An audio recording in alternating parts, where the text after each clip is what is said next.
Jono Carroll, top ranked super featherweight boxer who returns to action next month on the upcoming Probellum Yep. card in Dubai. Jono, great to sit down and chat. How are things with you today? Things are all good, pal. Yeah, not a bother. Woke up this morning, it's Sunday, so just enjoying life, It's my day off, so spend a bit of time with the family and chilling, pal. Fantastic. I wanted to ask you about that.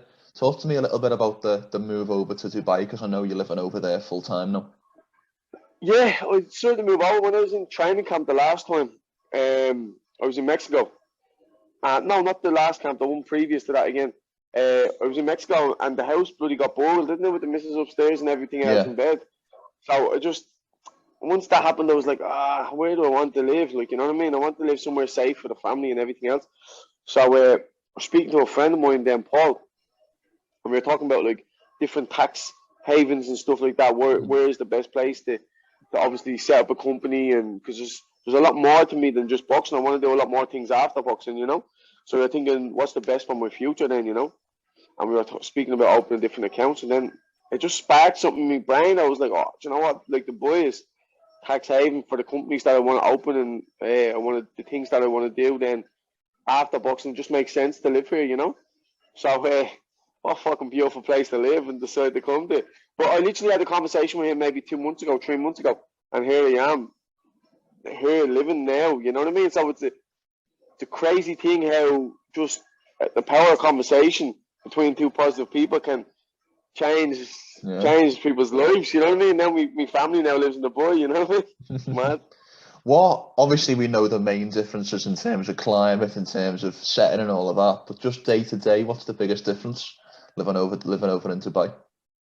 The biggest difference, I think, is safety, man. Like there's for me and having the kids, like my kids actually outside playing now on the road, whereas we lived in Spain 5 years and she didn't play on the road one time. You know what I mean? It was just a dangerous play. No, it wasn't even that dangerous, but you just couldn't trust the people that was around. Like I knew my next door neighbour and I didn't know anyone else on the road. Yeah. You know what I mean? I lived there for a long time, So like it was just one of them things. I didn't even know. I barely knew my next door neighbour even. You say hello and goodbye and that's it. The next door neighbour I heard is like knocking in, giving me things, and it's just mad. It's just a different energy here. Like today, I was going for a little walk down the shop, and the neighbour pulled up me and the missus and the baby. We just going for a little stroll, just to get out and have a little walk. And the neighbour pulls up and was like, "Are you going down the shop? Come on, jump in, I'll drop you down." I was like, "Nah, I'm not. I'm just going for a walk for the sake of going for a walk, But you wouldn't have got that in Spain, Like there's loads of things. The people are very friendly here, and the kids are safe.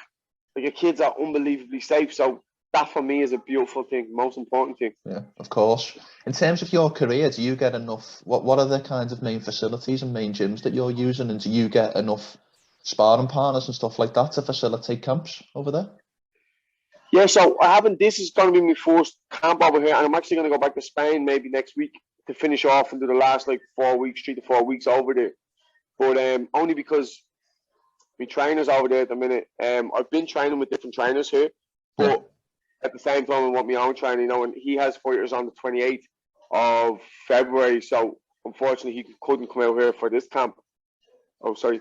But he will be coming out here in distant future camps and stuff like that, But mate, I'm going to be sparring Batchkov tomorrow, which is super lightweight. So he's 2 weights above me, but he's a bleeding former world champion, Olympian, and everything else. You know what I mean? So he's a tank. You know what I mean? So for me, I'm going to get quality sparring with him.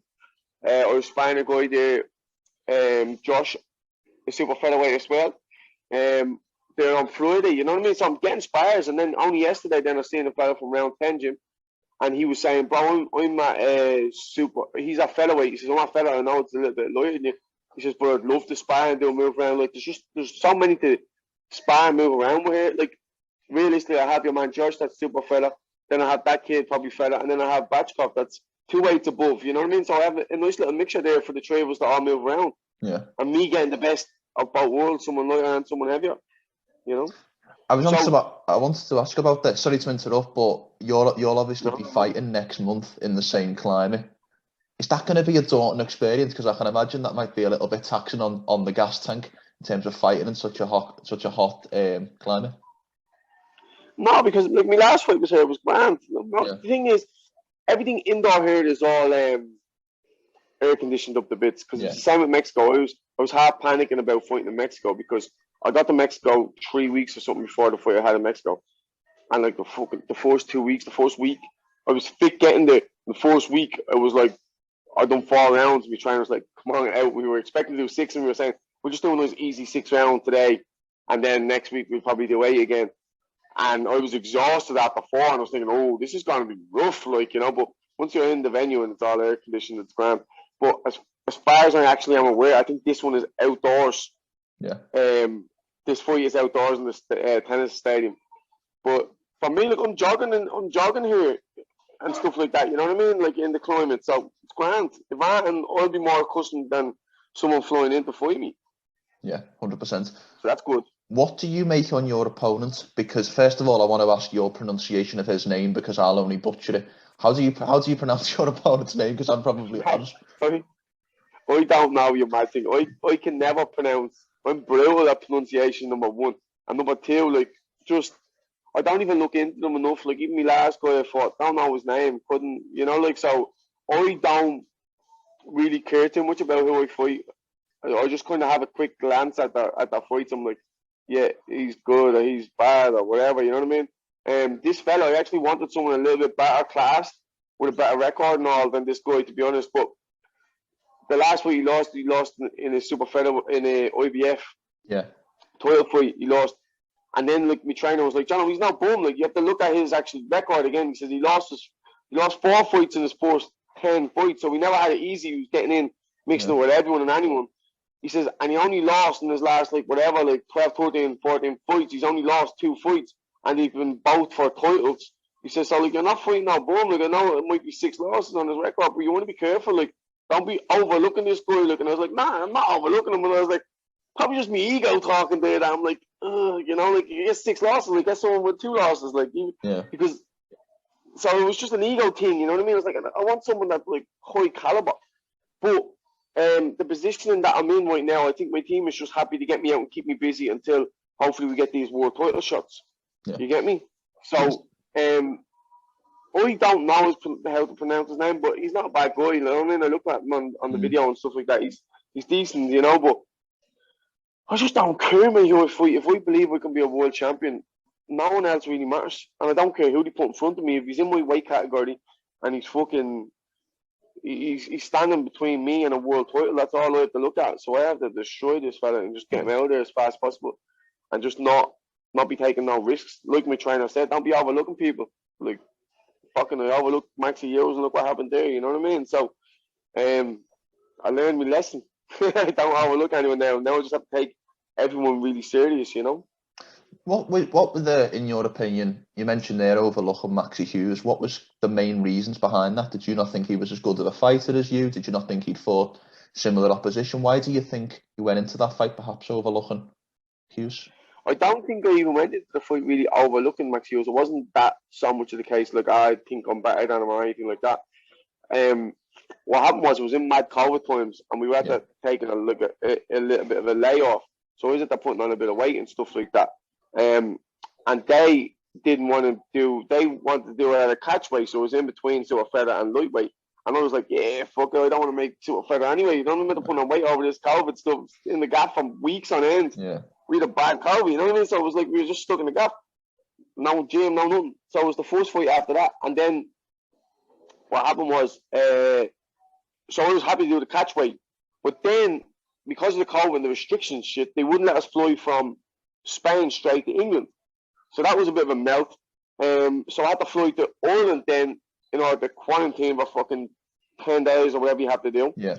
But my trainer couldn't get a visa to go to Ireland or to England. Want to do that? Or to England it was.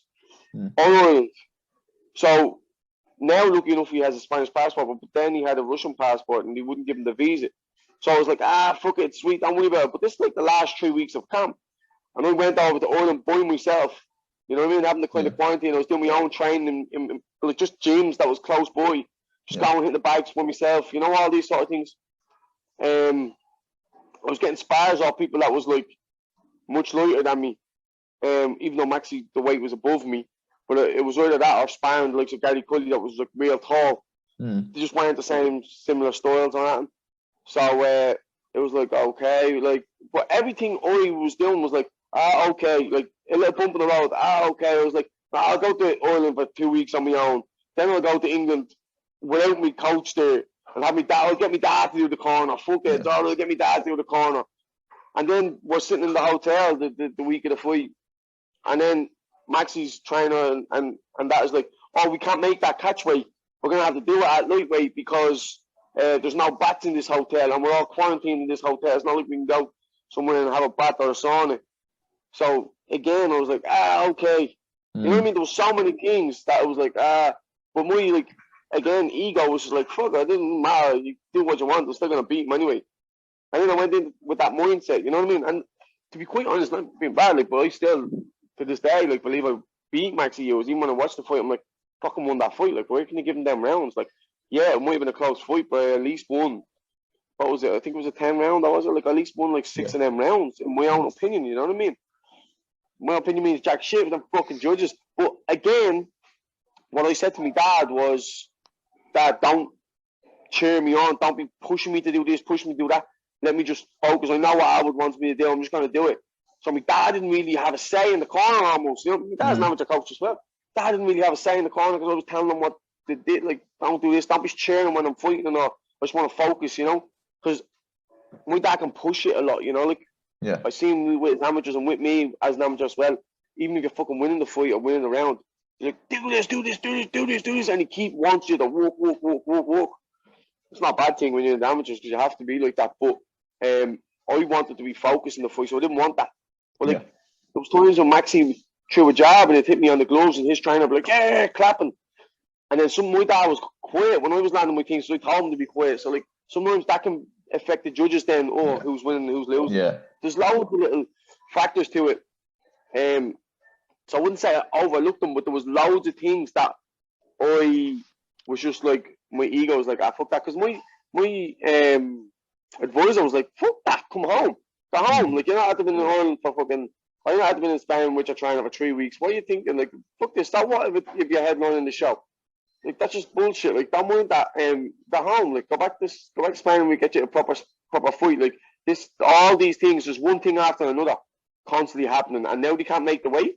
Fuck that, go home. Because this was when they were saying they can't make the weight. But it was me, my own selfish ego. I was like, I'm here, I'm not doing the work now. Let's just fight, fuck it. Like, I just like fighting. So, because my ego got in the way there. I just, everything that was going wrong and all the signs that I was getting given just wouldn't allow me to say, do you know what, this isn't right circumstances to fight, fuck this. Like, because I was in such a good position before that fight, world title contention wise, you know what I mean? But it's not, I wouldn't say that I overlooked Maxi Hughes, but like, even now, like I said, I still feel like I bet him. I'm like, I was in the fight and I felt like I was cruising the fight. I could have put the fucking 6th gear in if I wanted it and pushed it a bit more, but like, I just felt like I was cruising through the fight. And then even after I had my hands up, he looked devastated until they fucking called out our big names. I was like, what the fuck? Yeah. So you know what I mean? It was one of them things. Like, I just thought I was cruising the fight. And obviously I wasn't. So you've come off that loss in 2020, and then you've had 3 back-to-back wins in 2021. Which three fights is the first time. Last time you had 3 fights since last year was 2016. So you've been very active. I guess was that one key consideration that you wanted to be as active as possible and kind of right the wrong of the Hughes loss in a way?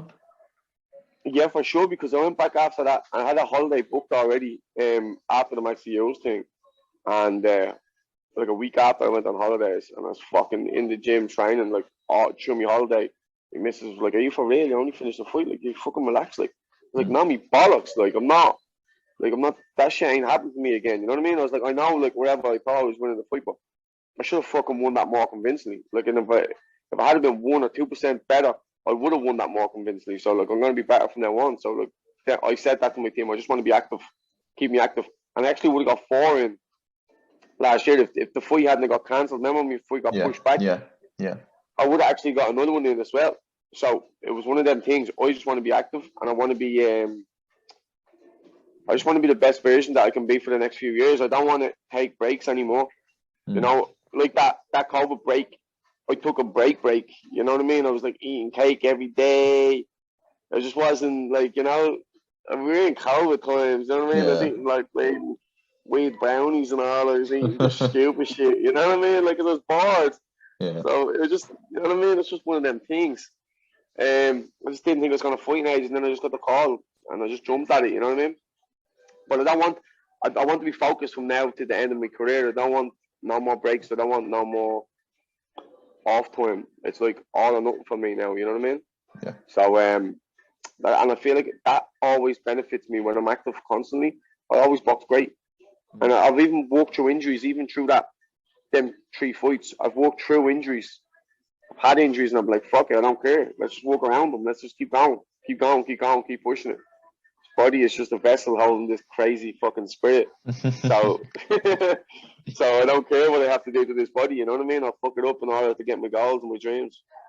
You mentioned there about the opponent you're coming up against has got 6 losses, and you mentioned there about the Hughes loss. And we see kind of sometimes in boxing that people are kind of written off after a loss. A loss can weigh so heavily on a career. Do you think that that's a kind of fundamental problem with boxing, that a loss has too big of an impact on kind of the pundits and the casual fans' opinion?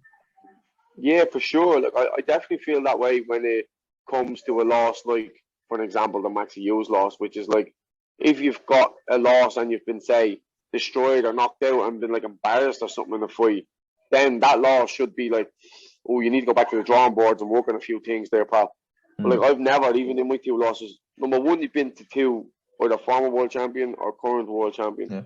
But I've never lost in a disgraced manner. You know what I mean? I never got punched around. I never got made a show of. I never got like, oh, he has a lot to work on there. You know what I mean? It was always been like, fucking, that was a close fight, or fair play to them, we worked hard or whatever.